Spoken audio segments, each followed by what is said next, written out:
Hey everyone, Joe Fox here. I'm on the Retain, Grow and Thrive podcast. I've got a really special episode here for you today. We've got Hamish Mckay. He's a very young, hungry founder. He's absolutely blown up. I'm sure most of you would have seen him on LinkedIn, and if you haven't, you should definitely be following his journey and his story. I don't want to steal his thunder too much, so I'm going to let Hamish introduce himself, but thank you so much for coming on our Growave podcast, Hamish. Thanks for having me, Joe. Yeah, it's lovely to be here. I'm a 23-year-old Shopify app founder. Founded a company called Orderediting.com a couple of years ago. And, we're building a $20 million business here. We're working with over 1,600 merchants and already have a good 20 or 30 that do more than $100 million a year, which is an amazing feat in the Shopify ecosystem. Absolutely. And it all started out of a little internship that I did when I was studying at university working for an e-commerce brand. And I was a customer experience manager and stumbled on this problem and had that light bulb moment. So it's really cool to be here. Yeah, absolutely. And I think to just kind of give everyone a bit of a background, Hamish, I mean, like your story fascinates me. I mean, I meet so many different founders, whether it's like founders at agencies, founders at brands, founders in SaaS. But I think there's a couple of really, core standout points about your story in particular. One, I think your age, I think that's just the fact that you have so much wisdom and intelligence and business acumen at such a young age is super impressive. But I think secondly, the thing that's really impressive to me is just the amount of support and the amount of outpouring and positive reviews that are coming from customers that are using your tech. So I kind of want to dive in a little bit around who your ICP is. You mentioned some different merchant sizes and stuff there.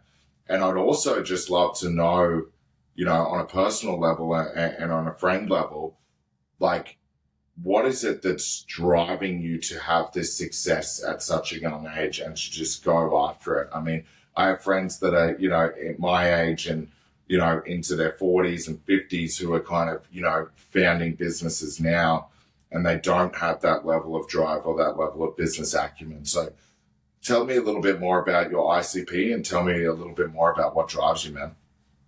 Yeah, I mean, our ICP are where the company birthed from, like brands that have more than 10 customer service agents, or they're doing somewhere more than like $20 million of annual GMV through Shopify. That's when you start hitting this inflection point where you have a lot of customers reaching out, needing to make changes to their order, modify their order after checkout. And our app was the first tool to let a customer make those changes themselves and effectively eliminate all of that help desk demand. Like for context, I was doing about 40 million a year at this company that I worked for, and I had a team of 11 agents, and I had a full-time employee editing orders, because that's how frequently a customer would reach out and say, hey, I forgot my discount code. I need to cancel my order. Can you change my address? I bought the wrong color. I gained some weight, like whatever it might be. Yeah. Yeah. That was the problem space that we solved. And it's definitely transpired through our ICP today. Like the brands that absolutely adore our tech and leave gushing 5-star reviews on the App Store are the likes of Represent Clothing in the UK, who do 120 million a year, or Opal who do 180, or Tom's or LSKD, these types of large fashion brands. We love working with them. It's where we came from. We relate to them, and we know it solves a really deep problem for them. Yeah, I love that. And I think it's sorry to cut you off there. I was just going to say, I think that customer centricity from the outside looking in, you can see that so much with what you're doing at order editing. And I think even I know this as a shopper, right? It's like you purchase something, say a gift for someone, and then you double check, for example, sizing or a particular thing. Being able to have that ability to do that on the fly and even, kind of add to that is super impressive. So, yeah. Yeah, I mean, on the note of customers feeling really positive about what you do, I think the funny anecdote there is the reason why we have such an intimate relationship with our customers and why we're so close with them is because there's literally no other way that we could have done it. for the last, like, Yes. half of my job today is still onboarding clients because I haven't yet been able to afford to hire an onboarding manager in North America, because Yes. we didn't start with any working capital. So like there was 12 months of just me and my co-founder nurturing all of everyone that we signed up, and everyone that we onboarded were working directly with us. And as you know, when you work like CEO or founder hours, you're online every single second of the day, and Oh, everyone yeah. gets an immediate response. Yeah. And like I think a lot of the closeness from customers just comes from it. It's still very much being a founder-led business. And we're slowly evolving out of that because we do want to build a quote unquote real business. But like it's a work in progress, right? Like we have to grow to a certain point to hire enough people to support us and hire ourselves out of these roles. And we're still very much so on that journey. Yeah, I love that, Hamish. I'm a having been, a part of quite a few different startups, having founded my own agency that I exited and sold. I think that component of being scrappy and bootstrapped is just unbeatable, particularly, when you're first getting started. But I feel like you're moving from startup to scale up incredibly quick. And I think, the way that you and your co-founder are approaching that by being so hands-on, as you said, is part of that success. But we're very lucky, as you know, in this ecosystem to know some incredible people that you can plug into those roles who will only further your success. And I can already tell, from our interactions that you have a very good level of leadership understanding and everything like that. And I hate to say for your age and all of that, I know you probably get that a lot, but I feel like I can say that as a peer. It's like, it's really impressive to see that you have that, leadership development and skill, particularly from such a young age. So I really love being on the outside and seeing everything you're doing, man. It's super impressive. Okay, so kind of covered off on a couple of things here. What I really love to kind of touch on, it's difficult because I'm referring to, the LinkedIn posts and the social posts and the TikTok content and everything that I've actually seen, your customers putting out there and your merchants putting out there. But can you run through, there's two parts to this, I guess. One thing I want to touch on after this, but run through like what it is, what it looks like to them. So like if you're a merchant, it's going to be lots of merchants watching this. If you're a merchant who's say doing anywhere from 20 to 50 million GMV, you're on Shopify, you've got a pretty mature tech stack, you're using, one of the CS apps and all of that sort of thing to help you with those support tickets. What does it look like from a merchant's perspective, from going to the Shopify app store, hitting install, to seeing the benefit of what you offer? Yeah, I mean, implementation's super light. Like we do two things, right? We like our IP and our unique selling proposition is that we can create a delay between Shopify and any other third-party software. So the whole challenge with order editing is that a merchant might have NetSuite and the CTO says it's impossible to change an order after checkout. And a key part of our product is making that possible and flipping over that state and actually creating a grace period, a period of time between the two softwares where we're kind of like a middleware and we're letting these changes happen. That gets created on an onboarding call with us, or we can like provide templates to get that set up. And then separate to that, you're toggling on and off features that you want customers to be able to interact with. It's really simple in that sense. Like you've got your workflow to operate between the two softwares and create the grace that we create. Yep. And then you've got a checkout block that has the options that you have enabled. Like, do you want people to be able to edit their address? Yes, no. Do you want them to be able to add more products to their order? Yes, no, etc. All the way through every single type of change to an order you could possibly dream up. That's amazing. To the point where customers can input delivery instructions after checkout. They could change their delivery date. They can update their gift message. Like literally full scope editing of an order, put into the power of the customer's hand and powered by this grace period that we create. And then from a customer's perspective, and I mean to kind of work back through like your value chain, the customer, as soon as they check out from your store, whether they made a mistake or not, or like the first thing that they see is their address validation if there's an error. And we immediately will validate their address so we can like stop shipping holds from happening or return to senders. They're shown compelling product upsell offers. So we're actively encouraging people to, you know, they use this next 30 minutes of grace to keep shopping from the store and add more items to their existing order number. Yep. And then equally, like if they're anxious that they made a mistake, they've got all of the options there to fix it.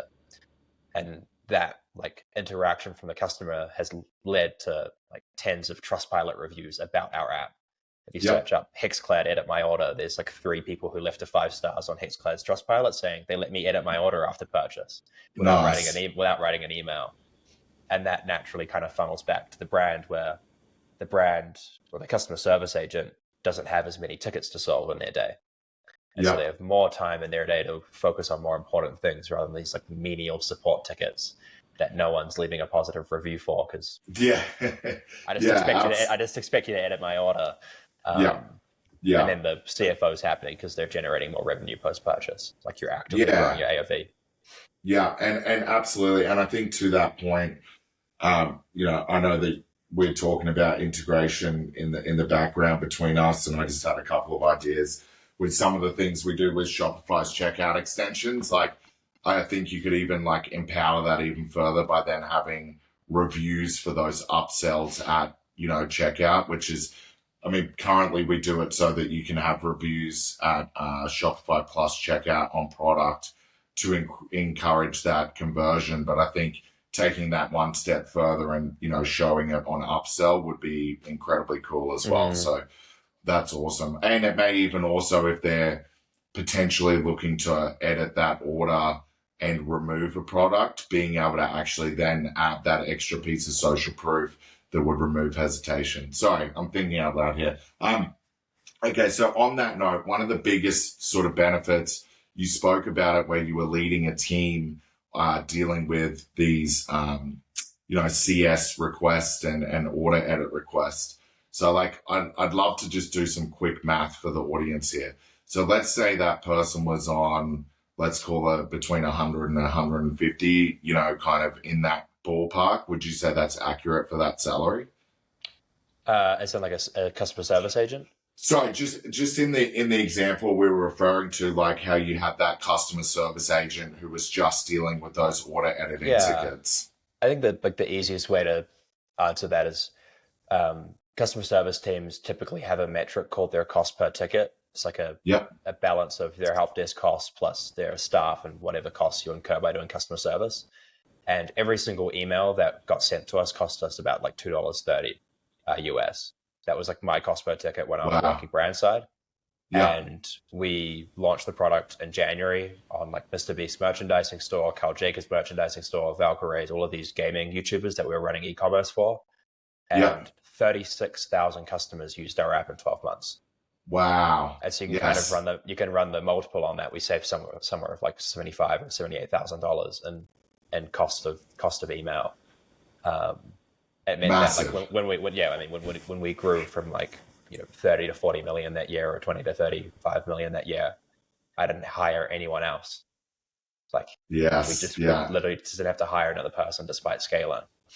I love that. And I think it's like, you know, because you're really hitting that trifecta of not only are you saving merchants money, but you're also increasing things like AOV and LTV, which is huge. So it's like you're one of those rare occasions where it's like saving the money and making the money, which is absolutely amazing. So that's awesome. Okay, cool. So I want to chat about, you know, where we're at currently in the landscape of e-com. I know, you know, I've spoken to a lot of agency founders of late, you know, spoken to a lot of merchants, you know, on and off this podcast, and times are a little bit, you know, tougher for some of these e-com stores. Like that's just the unfortunately the honest truth. There's a lot of uncertainty in the share and stock market, which puts pressure on, you know, external spending. Then we're also seeing a lot of, you know, strange things happening with tariffs and stuff like that. What do you think, Hamish, is coming in, let's say, the next 6 to 12 months? What sort of trends are you seeing? I think from, you know, my personal opinion on this is I think that everyone who doubles down their efforts and capitalizes on this time and really focuses on building brand and, you know, building loyalty and retaining customers is going to win. But I'd love to hear your thoughts on this as well. Yeah. I mean, like I'm really good at building my software company. I'm certainly not an expert at operating an e-commerce brand. And most of the conversations that I have with founders of e-com brands are usually more about like maintaining your energy or leading your team or kind of the more like psychological sides of running a business. Because Yeah. that's where I geek out on.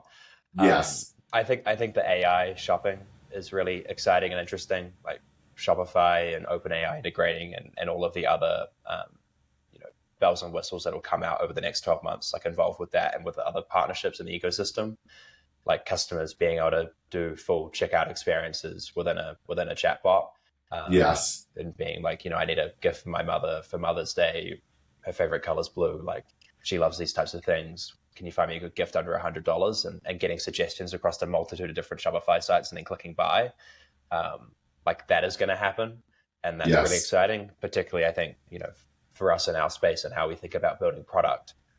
It's like, I'd say about 30% of my searches outside of work are done through OpenAI, are done through ChatGPT as opposed to Yes. Google. I don't Yeah. search for the best place to stay in Mexico City on Google. I check with ChatGPT. Yeah. Me And I too. think Yeah. a similar type of thing will happen with shopping where, you're looking for a specific type of gym gear and instead of looking on Google, you search ChatGPT and then you can buy it directly through the platform, um, which is kind of crazy to think about. Particularly like for new customer acquisition, for your search engine optimization, for like to your point, the importance that you put on brand. If you do rank up lower in those search results or you don't quite fit the way that a customer describes their perfect product, how can you still be the one that they buy because they recognize your Yes. brand name and they care about your company's mission and vision and story? Um, Another thing that I think is really nice is that like these tariffs are forcing an amount of financial scrutiny and like some culling, and I think that happens every few years or 4 years. You get to this point where as a CEO or as a CFO, you realize that you run a really big, complicated organization, and everyone is so busy, and no one's actually reflecting on what your operating expenses are and where all of the waste is. And I think this is forcing a nice opportunity to cut your waste and get back to probably what is described as a more efficient business model, Yep. um, and force some type of rebuild or just like reevaluation of what's most important to you. Um, and honestly, like someone asked me this the other day, what advice would you give to people, particularly in the CX space, which is mostly my domain. That's where I worked in e-com, and that's where I work now. Yep. Was just like throw all of your eggs into just being a better freaking human being. Yeah. Like Yeah. one of the most like the biggest ways you can move the needle is just to, after every single interaction you have or every single conversation you have with your team, just evaluate how well did you perform and how could you improve. And if you do that and your team starts doing that, like there's a lot of uncapped output there. The whole 1% better every day type of thing people apply to fitness. And I think it's like it's the difference between top 0.01% people and everyone else. Yeah. No, It's I agree with that wholeheartedly. I think that's just a general good way of living life as well, right? Like not just within business, but being a better, in my case, being a better husband, being a better, friend, being a better leader, like all of those sorts of things. I really like that. And I think as we move in this shift, more and more towards AI and all of those sorts of things, I think, the human interactions we have like this are so much more important than ever, right? Because, gone are the days where people are not interacting with AI on a very regular basis. And I think often too, to your point, when you talk about, searching for recommendations and those sorts of things around where to stay or where to eat and all of those sorts of things, as opposed to utilizing Google, but using ChatGPT, I've noticed even that, like from my personal side of things, it's like I'm asking other people's opinions less. I'm going straight to chat GPT. And I think, it also can probably free up time for everyone on an individual basis to have more thoughtful and reflective conversations. So I really like that point. Awesome, man. And I guess one other thing there's a couple of other things. Anyone who's watching this, obviously there's, a lot of our agency network will be tuned into this. A lot of our merchants will be tuning into this, other tech founders and all of those sorts of things. So I'm going to ask you two questions here. One is, what advice would you have for other young founders? It doesn't necessarily have to be in tech, but what's something that you wish you had have kind of learnt a little bit earlier on this path that you're on now? Yeah. I mean, big question. they're kind of separate. I mean, the number one advice that I'd give to young founders is to learn how to work backwards as soon as possible in your career or in your student career or wherever you're at in your life.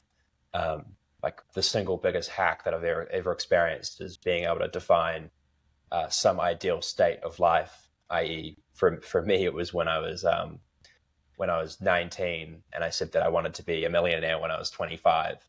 And after I kind of got even more ambitious with that type of goal, I actually evolved it into being financially free and the type of dollar amount that I weight as consider being financially free. And a lot of people are really good at setting goals and thinking about these ideal states, but they're not so great at working backwards from those dream outcomes. It's something that Jeff Bezos talks about a lot. It's like a company ethos within Amazon. It's one of their values.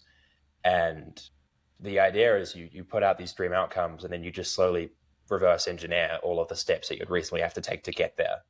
Yep. And it's an incredible hack for two reasons.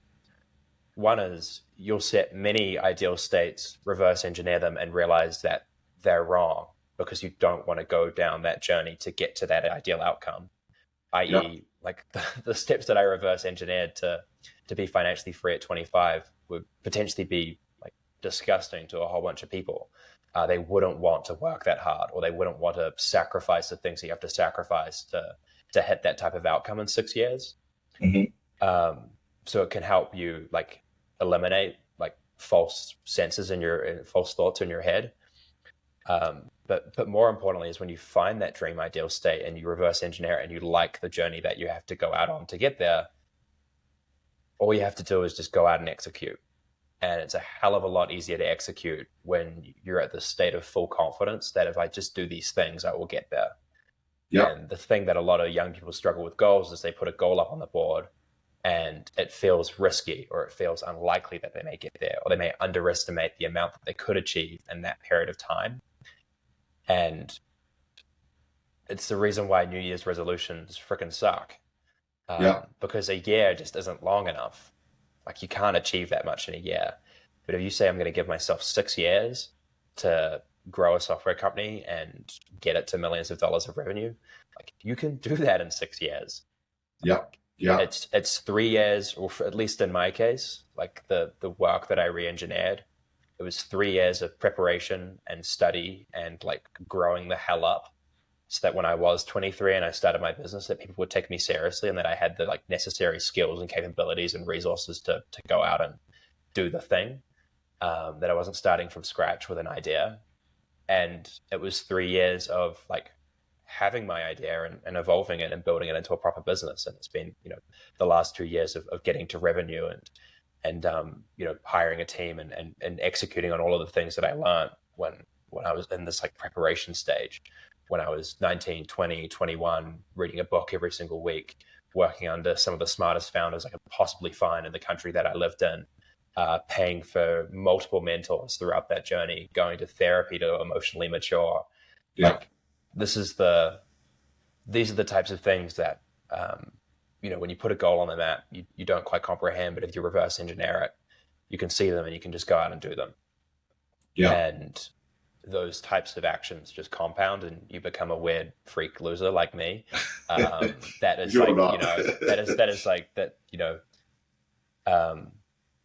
is working really hard towards a goal that's like matter of fact, the most important thing in my life right now. And it's the most important thing in my life right now, because like I've put in hundreds of hours or thousands of hours into accepting this life-changing outcome that will then allow me to live the life that I've always dreamed of living, which like looks different to the life that I'm living today. You know, so that would be my advice: is learn how to backwards engineer, and then simultaneously, you know, commit. Like if you actually like that outcome and you can accept the journey, like commit and just do it. Yeah, No one's going to save you.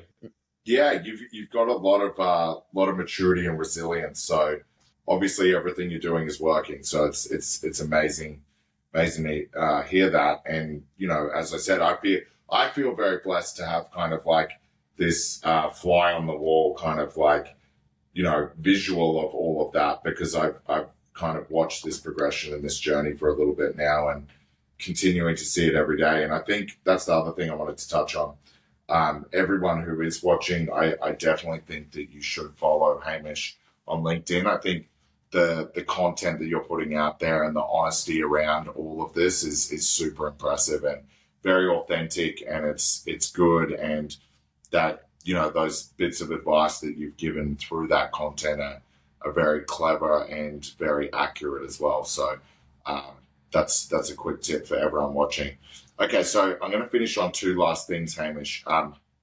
One is, as I said, there's going to be a lot of agencies and merchants watching. Agencies, you know, you've spoken about this. I know that there's some growth on the partnership side. I think, you know, I can confidently recommend you know, you to my agency network and the agency network we have at Growave as well. So I think that's number one. So you don't have to do anything on that front. But for merchants watching, what is there some sort of offer you want to provide to any, you know, merchants watching, or how can they get a demo? How can they take advantage of this amazing technology you've created at Orderediting? Yeah, I mean, connect with me on LinkedIn. Hamish Mckay, the name should show up somewhere. Yeah. And drop me a note and mention that you heard from the podcast, and we'll more than happily give you a 30-day free trial to use it for a whole month and show your CEO and CFO the results and the outcomes that we deliver. You know, like to give a window in, we had a $20 million brand called Form go live recently, and in the first 2 weeks, because they had a 2-week trial, in the first 2 weeks they solved 900 customer service tickets without any human interaction. Right. And they did $18,000 in upsell revenue. Yeah. Wow. Yeah. This moves the dial and saves money. It's just, to me, it's a absolute no-brainer for e-com owners. So, and just so you know, I'll make sure that your LinkedIn profile is linked in the comments. I know for a fact Hamish does respond to every DM he gets on LinkedIn, so please feel free to reach out to him. Thank you so much, Hamish. And lastly, I just want to close on, you know, I know once again from the LinkedIn side of things and our conversations, you're traveling around quite a bit. You're in Mexico at the moment. You're, you know, some beautiful shots from New Zealand recently and everything as well back home. What's one thing that you can't live without, like when you're traveling? So is it like do you have a book that's always with you? Do you have an app that's on your phone that you utilize every day? Is it a type of food? Is it a snack? What's something you can't live without? It's my Kindle for sure. Unlimited reading potential, way more efficient. It's like the single biggest hack. Any spare moment I have in a day, whether I'm waiting in a queue at a restaurant or, you know, waiting for my coffee to come out at a coffee bar, it's one click and I can start reading Game of Thrones again, or start reading some business nonfiction that I'm reading. Like, yeah, it goes with me everywhere. Love that. Yeah, I think I'm a big advocate of readers are leaders and leaders are readers. So yeah, absolutely. Awesome. Well, thank you so much, Hamish. As always, mate, really, really good chatting with you. We'll make sure that we put the links and everything below. Thank you so much for coming on. Like I said, you're the first founder we've had on from tech and SaaS, and I cannot wait to do another one of these with you in like 6 to 12 months, just to see the massive, you know, leaps and bounds that you've made as an organization and as an awesome human. And thank you so much for being a good friend, and thank you so much for coming on the podcast. Much love. Thanks, Joe. Appreciate it, Hamish. Chat to you soon, mate.